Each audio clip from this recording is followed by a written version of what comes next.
Darkcast Network. Welcome to the dark side of podcasting.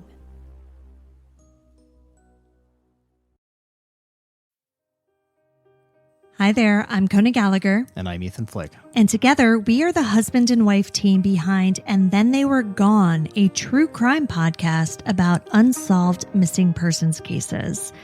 Each week, we take a deep dive into a case that I have researched and written about and that you have never heard of. Right. And I react naturally and usually leave you with a whole lot of stuff to edit out of the podcast. Very true. But I do love getting your analysis and a fresh perspective on these crimes that I've been spending so much time learning about. So you can see us on your favorite podcast app every Wednesday when we release a brand new episode. And find us on the socials at ATTWG Pod. And you can also visit us on our website, andthentheyweregone.com. Could you hold the key to bringing someone home?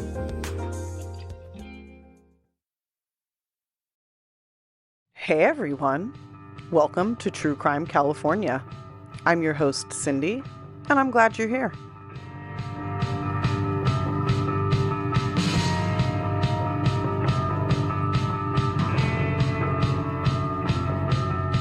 Hey everybody, welcome back to another podcast episode of True Crime California.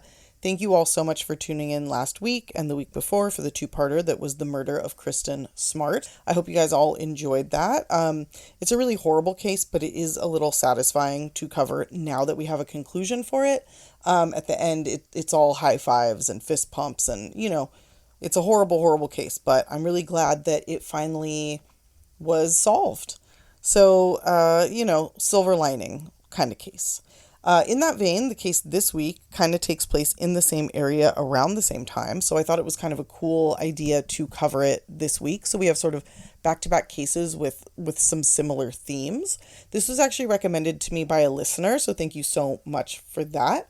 Hopefully you guys enjoy. I think I'm just going to jump into it. So let's get started.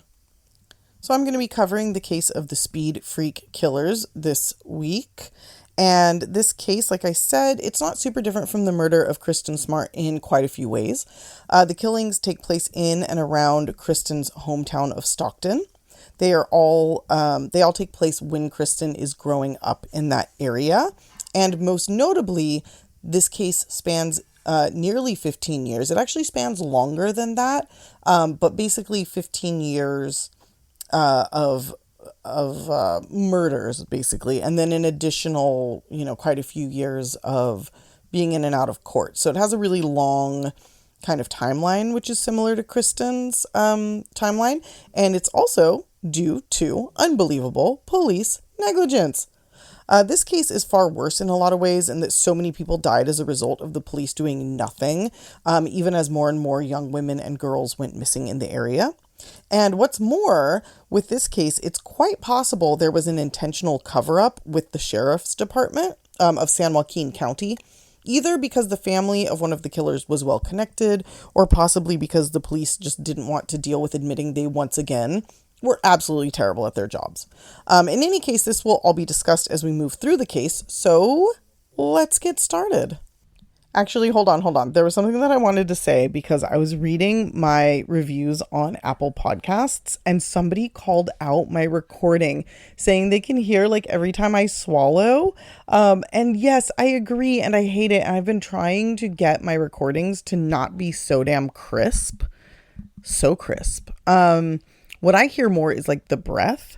But the swallowing, if you hear that, I'm really sorry. I'm working really hard to get this all kind of normalized and kind of aligned. I have a little bit of an older computer, so I feel like it's just not going to do me as good as a new computer would. So I might not have perfect sound. I appreciate the feedback. But damn, 3 stars? You love my podcast, but 3 stars because you can hear me swallow? That is harsh, y'all.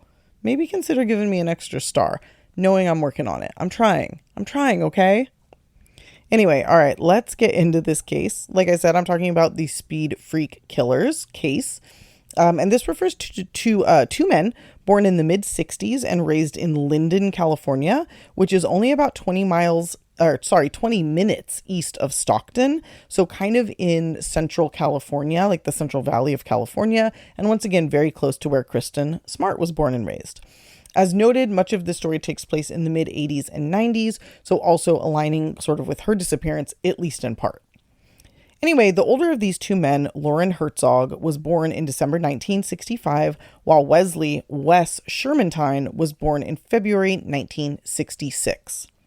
These two were very close in age, clearly, and grew up on the same street, directly across from one another, in fact. So their homes, faced each other. This alone would bring kids together, like proximity relationships when you become friends with people you live near or go to school with or work with.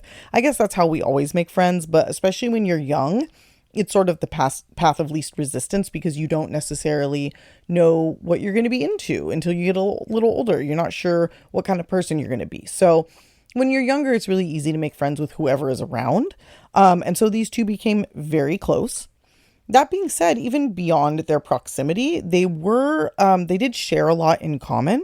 They were both really into hunting. And Wes's father, Wesley Shermantine Sr., was also very into hunting, and he would take the boys with him quite often. So this means from a young age, the boys were very good with firearms. They were used to dressing animals, so they were not weird about blood, and they were just kind of brought up with violence around them. And I'm not passing any sort of judgment on hunting. I actually think if you are hunting to eat, that's probably the best and most natural way to do it. I'm just saying that from a young age, they were used to this kind of thing. Also wanted to note that Wesley Sr. was a very successful contractor in the area, so the family had a lot of money. And this is going to come into play. So before I get more into their family specifically, I kind of wanted to give an idea of Linden, California and the surrounding area, because I believe the demographics of this area play a pretty large role in the outcome of this case and why things went on the way that they did. So just so you guys kind of get an idea, Linden is not even a city. It's not today, and it wasn't then either. It is a census designated area in California. So what that means is it's an unincorporated area with no central government, police department, or any of that. And what's more, it wasn't even a census designated area until 1990. Well, some of this story takes place before then. So Linden is a very, very small town. And because they don't have a centralized government, they use the San Joaquin County Sheriff's Department as sort of their police because they're in San Joaquin County in California. So again, they're using the broader, the sheriff's department. They don't have their own police. They don't really have their own anything. They kind of go to Stockton or the surrounding areas for government services. That all being said, Linden was a really nice little enclave in this area. It was a pretty nice place to live. People enjoyed a mostly quiet life.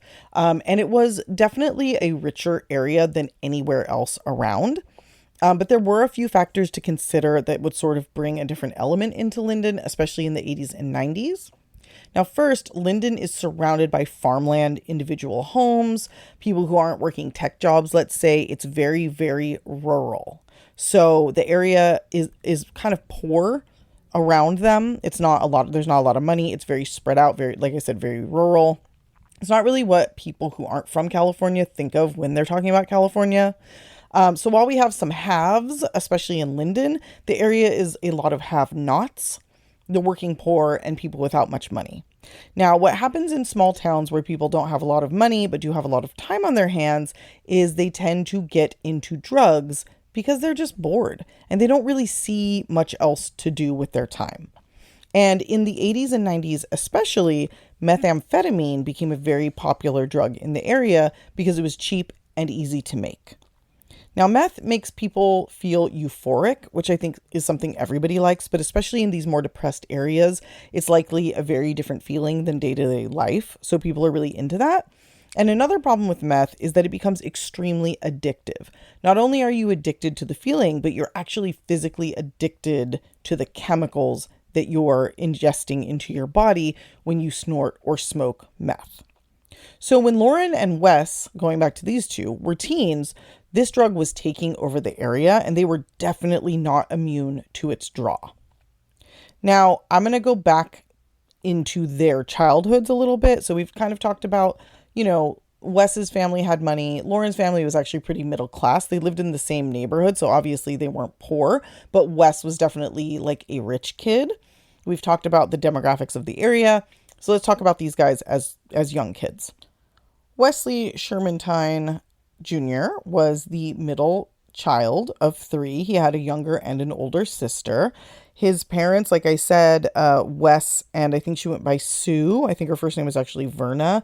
Those were his parents, and they spoiled the kids in a lot of ways. They would give them dirt bikes, horse riding lessons, all the toys they could want. So the kids monetarily were very, very spoiled and given whatever they wanted. But on the other hand, the Shermantine parents were also very abusive. Wes's mother, Sue, was a hardcore alcoholic and would become physically abusive to the children when she was drinking, and especially Wes, probably because he was the only boy. When he would get into trouble, his parents would take guns and shoot at his feet while making him stand still, which is beyond potentially shooting him. It's extremely mentally abusive, so a big problem there. So this was a very confusing and damaging childhood for Wes and his sisters, because one moment they're being lavished with expensive presents and the next moment they're being beaten by those same parents. So really not good. In childhood, Wes was always seen as the more aggressive between himself and Loren. He was confrontational. He was considered a bully, probably because he was trying to assert dominance because he felt so powerless at home. And then Loren was definitely the more meek of the two, at least through high school. And Loren was also much more of a regular kid, not only in like the way he was raised and just being like middle class, but he was also like well liked by his peers, well behaved. And until he really got involved with Wes as they grew up, he was a pretty chill kid. So you kind of get the idea of the dynamic between these two boys, as well as how they were viewed when growing up. These two graduate high school in 1984, and before even then, they are starting to get into some bad shit and escalating their behavior. Now, for instance, when they were in the 7th grade, Loren had a girlfriend, and although they had been together for a few months, and he seemed to really like her, at one point, Wes, for some reason, punched her right in the nose, and Loren did not do anything about it. Another time they were all hanging out, and suddenly Wes tells Loren basically to rape his girlfriend.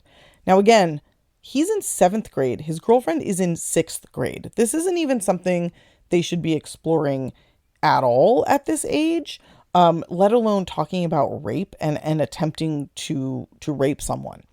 But Loren, being the meeker of the two, does as he's told, and he starts holding his girlfriend down. He gets on top of her, and the whole time she's crying and asking him to stop. As this is happening, Wes is watching and telling this young girl, "You know you want it," over and over, while she says, "No, I don't, please stop." Finally, after some time, Loren stops and does not in fact rape her, but the damage was done and their escalating behavior is set in motion. This girl never spoke to either of them ever again, which was, really saying something, because the town of Linden had less than 2,000 people in it, so I'm sure she saw them all the time, which is really damaging. So that's very, very alarming. And what's worse is she didn't tell anybody about this, which I'm not blaming her for. She's young, she's scared, but not telling is something we'll see happen over and over in this case. And it sort of helps set the scene for how things go in small towns with rich and therefore powerful families. So going back to their graduating high school, as soon as they do that, they moved in together into an apartment in Stockton, which again is very close to Linden and the nearest big city. So it makes sense that that's kind of where they would end up. I'm pretty sure Wes had money from his parents, and the two spent most of their time drinking and doing drugs, namely meth. The two also dealt meth to make money and were known in the area as being meth dealers. So this is, already they've got this bad reputation and they're not really working. They're just basically being hoodlums. And the two began doing this even in high school, not only selling, but using meth. And it got way more out of control once they were out of their parents' homes. Now, as I said, I've kind of talked about methamphetamine. It's this euphoric feeling. It doesn't last very long. What does last a long time is being wide awake from using meth. It speeds you up and you can't really sleep. And users will often be up for days at a time, which is so bad for your brain. So beyond the high of, being high for days and the effects that can have, sleep deprivation also causes hallucinations, paranoia, and general confusion. So you mix that with the energy and aggressiveness that comes with using meth, and you've got a very scary combination. So you have these two guys who already are fine with violence. They've already attempted to rape someone. They obviously have issues with women, with their home lives, and they're using meth regularly. So this is a very, very scary situation. And as I said, meth is very addictive. So people will use it literally until they crash out, pass out from exhaustion, only to wake up and start using again right away. As far as the physical effects of methamphetamine, it's pretty crazy.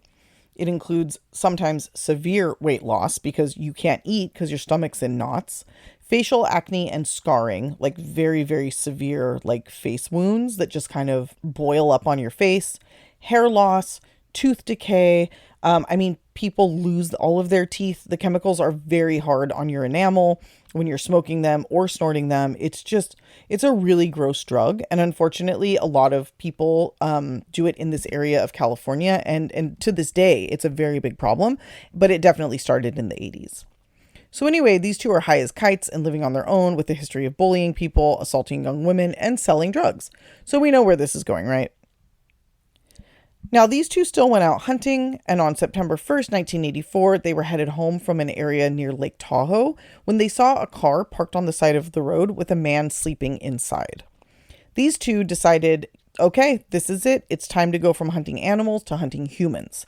And they're like, this is going to be our first victim. They pulled Shermantine's red truck to the side of the road, got out, and Shermantine pulled out a shotgun.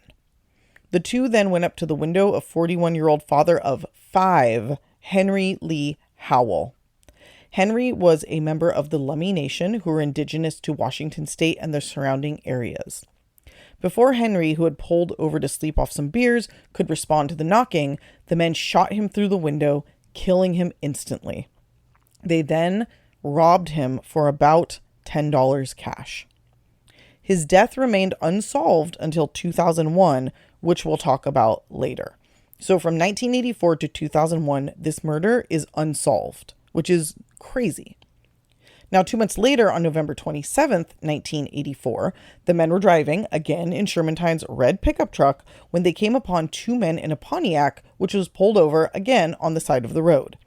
These two men, 35-year-old Harold Michael King III, and another man, 31-year-old Paul Raymond Kavanaugh, were sitting in this car, and to this day, we aren't really sure why.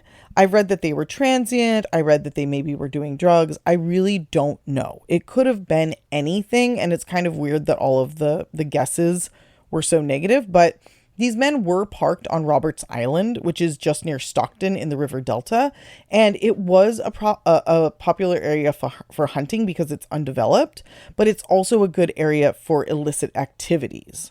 So that could be why it was thought maybe they were doing something they shouldn't have been doing. As a result, it also has a lot of sheriff's presence. There's a lot of police driving around trying to catch people, but you can still get away with a lot, as we'll see. Anyway, so Herzog and Shermantine, I keep changing it. I don't know what to call him. Anyway, they pull over and attack these men as well, shooting Howard while he was still in the driver's seat of the car, then pulling Raymond out of the car before shooting him point blank in the face. The men's bodies were left at the scene, and a woman driving by noticed Shermantine's red truck parked near the road where the bodies would soon be found. I am tripping over my words today. I'm sorry, guys. I'm not going to redo it because every time I do, I just make the same mistakes. So bear with me. I'll get through it. She kept driving, but didn't stop or even really indicate any interest in the scene and didn't see the bodies. But even as she passed, she felt creeped out and quickly realized she was being followed by the red truck that she had just seen parked. So she got freaked out, obviously, because she already felt like something was weird. It's like an isolated area. So she does something really smart, and she goes and she drives by the nearby jail. And she does this to kind of try to scare this truck off. And it actually worked. She saw the truck kind of veer away and she didn't see it anymore. So she then turns and hurries to go home, but as she's turning onto her street, she again sees this red pickup truck pulling in behind her. So she parks in her driveway, runs into her house, locks the door behind her, and runs upstairs where she hides, but is also looking out her window to see what's going to happen. Now, to her horror, she sees this red pickup truck pull into her driveway. She's watching, terrified, from the upstairs window, but nothing really happens. The truck just kind of sits there for a while and then finally drives away. Now, once again, like their victim when they were in junior high, this woman does not call the police while this is happening, and I really wish she had, because police found the two murdered men so quickly after they were killed that their bodies were still warm. So had she called, this case may have ended right here, which would have been really nice. Unfortunately, she was far too scared to do so, and I understand. And again, not blaming her, I'm just saying what could have been. But after seeing the murders on the news and realizing it was likely whoever was in the truck, she did call police, and they took prints of the tire tracks left in her driveway. She later found out that those tracks perfectly matched those left at the scene of the murders. Now, if I was her, I would have moved the next damn day. I don't know if she did, but they know where she lives. That's fucking scary. So again, we have someone who saw something and either didn't report it or waited too long. And again, I'm not blaming her. I'm just saying that sucks. But it's also indicative of sort of the vibe of the area. I truly believe that people who lived in this area at the time knew how things went with the cops, and they didn't want to risk their lives when they didn't expect anything to happen. And some of the things that happened in this case later on kind of back that up. So anyway, the next victims were women, which is a departure from these first crimes. But I believe this is because the men kind of became addicted to killing, much like they were addicted to meth. So they started to sort of plan their murders rather than just let them happen randomly.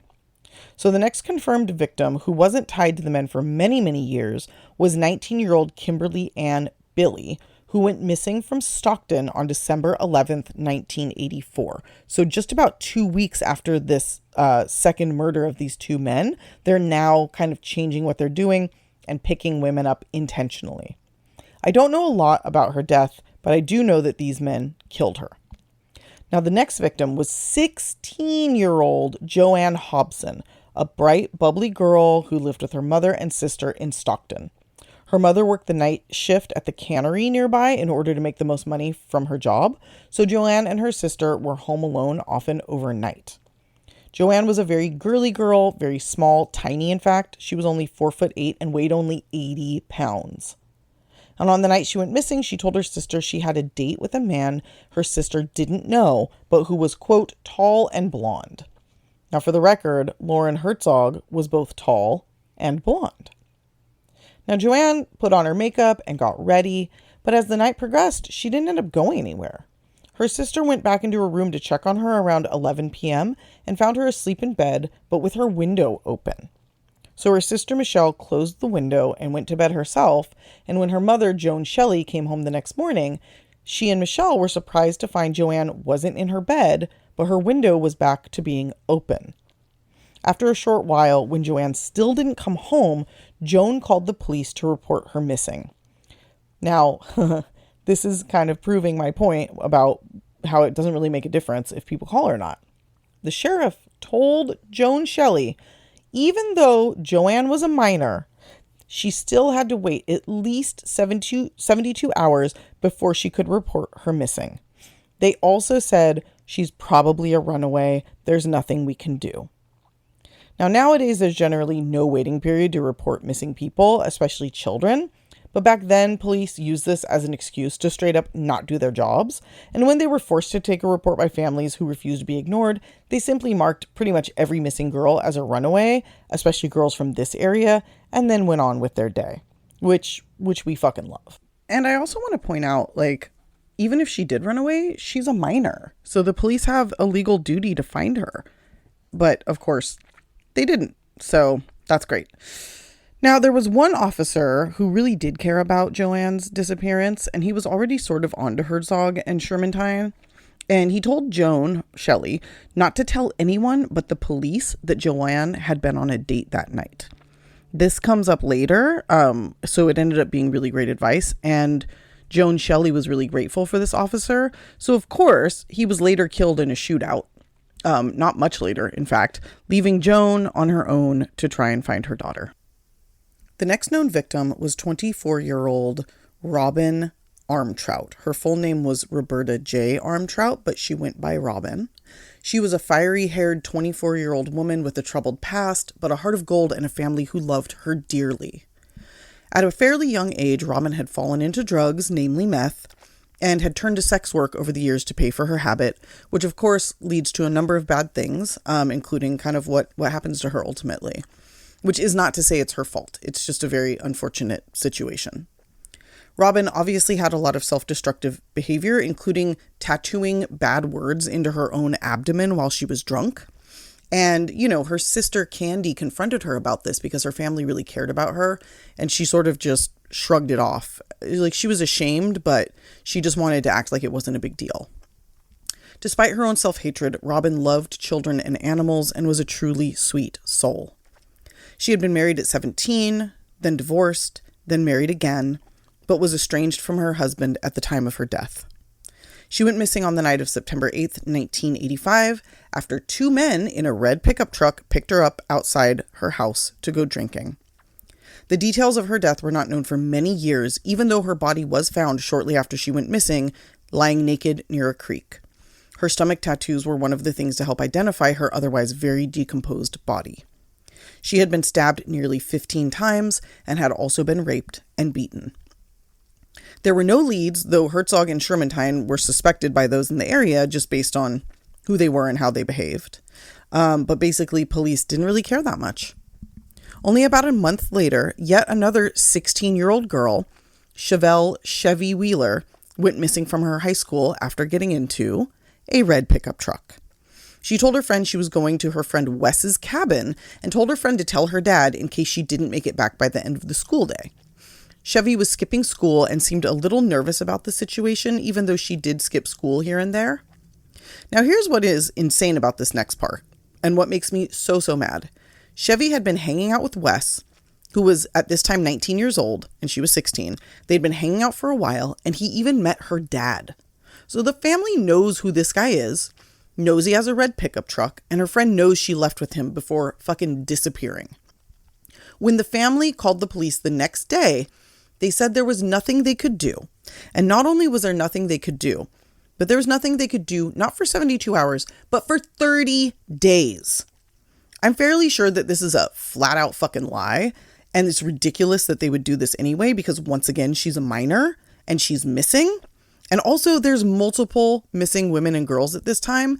And the family knows who she was with before she went missing.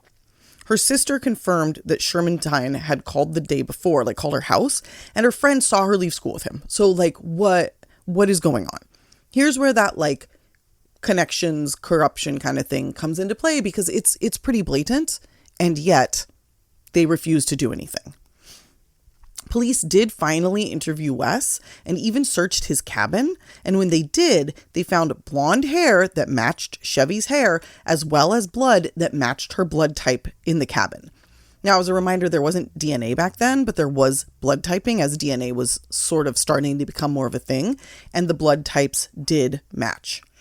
Still, police said they didn't have enough evidence, so they did nothing, which really makes me wonder just how rich and connected Wes Sr. was, because this is beyond egregious. Now, that being said, this possibly led to a prolonged cooling off period for Herzog and Shermantine, where they didn't kill anybody else, as far as we know, for a while. And there were many other suspected victims of these monsters, but as far as we know, there was quite a long time before another person was actually killed, although many people were victimized in other ways, which I'm going to talk about now. At some point in all of this, Shermantine ended up getting married and even had kids. At one point, he had a babysitter who worked for him regularly. That is until he lured her into his home while nobody else was there and raped her. She went home to her husband and told him what happened, and 2 days later, they reported the rape to the police, who told her she, quote, waited too long to report it, so there was nothing they could do. which is unfucking believable. He also at one point intentionally rear-ended a woman in his red pickup truck, then abducted her when she came out of her car to exchange information. She ended up throwing herself out of his truck while it was going at least 85 miles per hour and somehow was mostly unharmed and was able to escape. He also had a quote-unquote friend go pay a utility bill for him, but because he was so high on speed, he didn't believe she actually did it, even after she proved it, and he made her strip naked in front of his family, not sure if children were present, to search her body for his money. Lastly, on February 14th, 1998, and please notice we've jumped forward about 13 years, Wes Shermantine called his friend Lisa Pisano to come pick him up from a bar because he was too drunk to drive home. Now, something tells me he wouldn't hesitate to drive drunk, but that was his excuse to get her alone with him. She met him at the bar, picked him up, and immediately he forced his way into the driver's seat of her car, then drove her to a remote area outside of Linden. He then raped and sodomized her, and when he was done, he pulled her out of the car and pushed her head against the ground. He held her there and told her to listen to the heartbeats of the people he killed, and then told her if she told anyone, he would kill her young son. This guy is an absolute monster. Now, Lisa is a badass, and she went ahead and told the police anyway. And Wes actually ended up arrested and went to court for this crime. And I bet you can guess what happened. I bet you can guess why nobody else would report him, why everybody was afraid. Because nothing fucking came of this. His defense lawyers, paid for by his rich parents, did what all scumbag lawyers did back then, and to this day, honestly, and made Lisa out to be a promiscuous drug addict, which made her testimony worthless to the now prejudiced jury. And Wes was set free. So despite half the town knowing what he's up to, and him and Herzog being the lead and sole suspects in many cases, he kept getting away with this shit for literally 15 years. And what's so frustrating, and also lends credibility to the idea that the police were in his parents' pocket, was the fact that his parents knew, at least to some degree, about what he was up to. Now, when the two men went missing way back when and were found murdered in their car, Wes and Loren knew that woman had seen them. They followed her home, all that shit. Wes then went to his mom the next day and told her, oh, we drove by and saw some dead bodies. We didn't do anything. We didn't call the police, but we saw them. So he's starting to spin a story to make himself seem innocent in case the cops come knocking. And that's just the first indication. But it turns out that he didn't really need to do that because his parents would have covered for him anyway. His parents actually had a girl working for them for a while, I think cleaning their house, who witnessed his parents literally burning his clothing so that they could deny he lived with them when police came looking for him after yet another woman went missing. So I'm pretty sure they knew and just didn't care. They just were going to cover for their son no matter what. As far as Loren Herzog goes, his parents were, as far as I can tell, completely unaware of what was going on, and his name came up far less than Wes's and never really on its own. And as we remember, at least when they were younger, Loren was considered sort of the weaker of the two. However, even though I haven't been talking about him that much, later witness statements said this sort of changed their dynamic as time went on. And not so much that Wes wasn't the leader, but that Loren himself became very mean and violent, very aggressive, and just completely different than how he had been raised. There was another victim who came forward and actually said that she had been drugged, held captive, and raped by Shermantine while Herzog watched one night. But they let her go because she pretended not to remember anything the following morning. So now we have an instance way back when of Shermantine watching Herzog, and now we have a more recent instance of Herzog watching Shermantine. So these dudes are definitely doing a lot of this shit together, and it's very, very scary. And I'm sort of bringing up Loren's role here because, of course, he's a part of this, but also his involvement is what brings us to our last known victim. Which also, I want to note, this victim would not have been murdered if Lisa Pisano had been believed, which is even more frustrating because she reported him for rape, but she wasn't believed. And so these two were allowed to continue on their spree.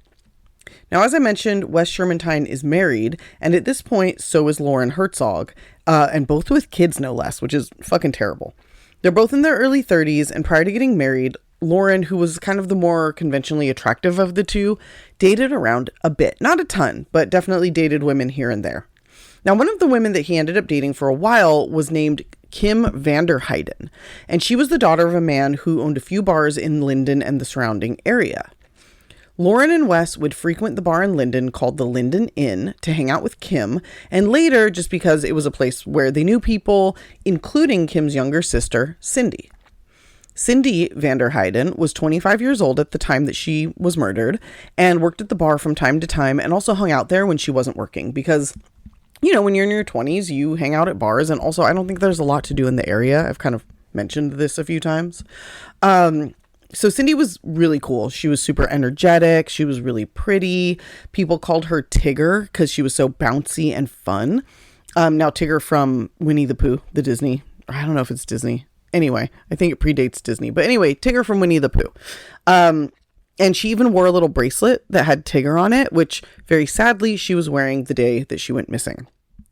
So let's kind of talk about what happens to Cindy. And this is going to sort of bring us home a little bit here.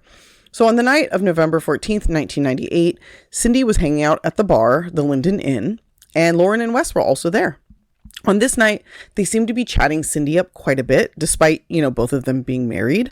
And I think we know why, but I don't think she knew why. But at the end of the night, she apparently did drive her own car home.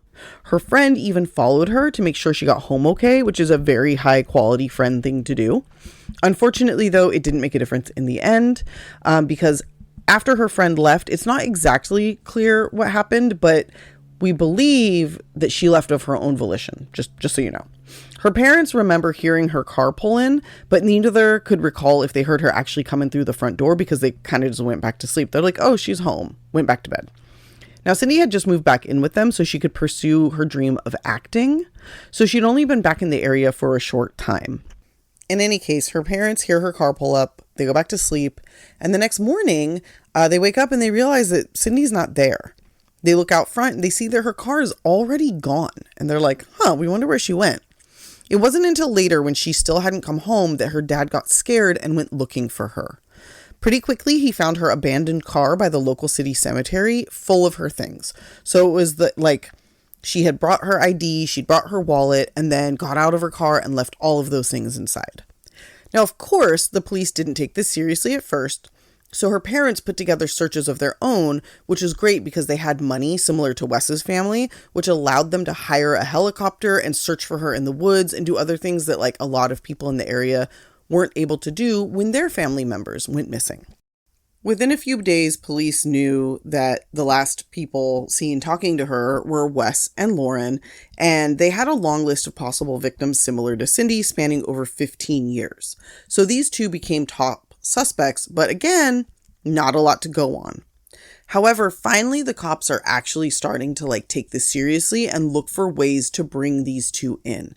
And very luckily, they caught a break when just a few months later, Wes Shermantine defaulted on his car loan and his car was repossessed. Now, I want to say this wasn't his red truck at this point. He had got a different car. But either way, he still transported and probably killed victims in his car. So this was a great find. Once in custody of the dealership, police were able to search this car and they found bloodstains. They found bloodstains on the passenger headrest and in the trunk. And at this point, DNA had come into play. It was a thing. So because the police knew these two assholes never did anything without the other one there, they decided to not bring Wesley Shermantine in for an interview, even though it was his car where they found the evidence. But instead, they wanted to focus on Loren Herzog. They did this because, like everybody else, they saw him as the weaker of the pair and expected they would get more information out of him than they would Wes. And damn if they weren't right. Loren waived his right to a lawyer and sang like a fucking canary. He told police that not only did Wes Shermantine kill Cindy Vanderheiden, but they also killed Chevy Wheeler and Howard King and Paul Kavanaugh. He also told police about their first victim, Henry Howell, but of course blamed every single murder on Wes, and also said that Wes killed Robin Armtrout. And I believe in that instance, he tried to at least at first say that he wasn't even present for that, although it later came out that he definitely was. So Loren was a bit flippant about most of the murders, but seemed very upset by the murder of Cindy.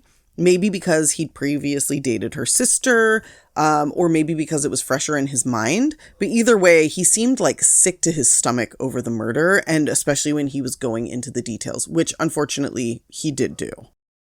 According to Loren, Cindy had met them of her own volition, drove her own car to the cemetery in Clemente, California, which was right by her house, so they could snort some speed and hang out for a little while. They did, in fact, according to Loren, snort the speed, and pretty immediately after, Wes began assaulting Cindy. They first got her into his car, then drove her deep into the woods, where Wes then raped her while she begged Loren to help her. He, of course, did nothing. When Wes was done, he cut Cindy's throat, and unfortunately, it took a while for her to die. And while she was dying, she was asking them to help her, praying and fighting to get Wes off from on top of her so that she could try to escape. Just before she died, Wes told her to, quote, just let it come natural. Fucking haunting shit.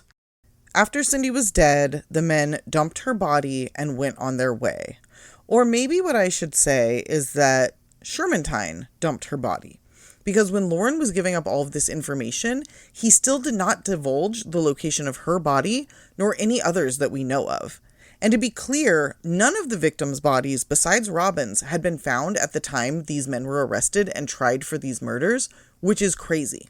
And part of me wonders if Loren really didn't know where the bodies were, or maybe he was just saying that he didn't, as a way of like proving his innocence kind of thing, because he was trying to blame it all on Wes.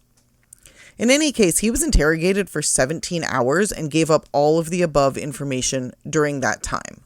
Now, as a note, this was like February 1999. He had actually been interviewed back in November 1998, but this was before Wes's car was repoed. And once Loren sort of, realized they were caught, he turned on Wes immediately. His lifelong best friend didn't mean shit to him the moment he saw jail in front of him. Now, Wes was also interrogated about a month later in March of 1999, but they waited until after the DNA in his car tested positive as being Cindy Vanderheiden's blood. So at first he's saying like, well, I don't know whose blood that is, because thinking back to when he killed Chevy Wheeler, they were like, well, we know there's blood in your cabin, but we can't prove whose it is. So this dude didn't realize how far DNA technology had come. And once he sort of had to explain to him how it worked, he went from, I don't know if that's her blood, to, I don't know how it got there. Basically, it's not mine, officer. So pretty fucking stupid. Now, even though he was given the opportunity, he didn't blame Loren right away. First, he tried to use him as sort of like an alibi, but as time went on, he started saying, oh yeah, he's threatened me before, he's pulled a gun on me. But right as he's about to get to the point in his interview where he just straight up blames Loren, instead, he lawyers up. Now, regardless, both men were arrested, and like I said, using DNA from Shermantine's car, they were tried for five murders in total. Now, the funny thing is that Loren actually thought that if he blamed Wes, he would be able to walk free, which is absolutely insane considering he admitted to being present for multiple murders over multiple years. I watched some of his interviews, like I think I mentioned, and he's really animated and like angry, keeps saying he's going to choose his family over Wes, but like, I just don't understand why he thought that would happen for him. Very, very fucking weird.